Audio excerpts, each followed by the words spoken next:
मी तुम्हाला 100% खात्री देऊन सांगते की तुम्ही अशी कारल्याची भाजी केली तर तुम्हाला नक्की आवडेल. फार काही नाही करायचं आहे आपल्याला. कारले पहिले गोल गोल कापून घ्यायचे, नंतर त्यात मीठ आणि लिंबू पिळून घ्यायचं आणि 10 मिनिट बाजूला ठेवून द्यायचं.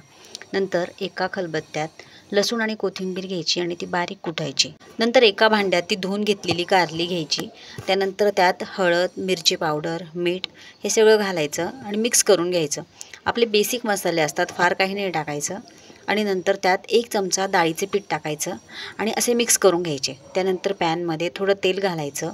त्यात मोहरी, जिरं याची फोडणी द्यायची आणि आपण जे खलबत्त्यात लसूण आणि कोथिंबीर बारीक करून घेतली होती ती घालायची. कांदा घालायचा. त्यानंतर थोडं कढीपत्ता घालायचा आणि व्यवस्थित परतून घ्यायचं आणि आपण जे कारले मिक्स करून ठेवले होते ते कारले घालायचे. नंतर त्यात 5 मिनिट झाल्यानंतर धना पावडर घालायची आणि मिक्स करून घ्यायचं. 5 मिनिट वाफ भरू द्यायची आणि नंतर त्यात 1 चमचा दाण्याचा कूट घालायचा. इतकी सुंदर भाजी लागते. तुम्ही ही भाजी घरच्यांना नक्की खाऊ घाला.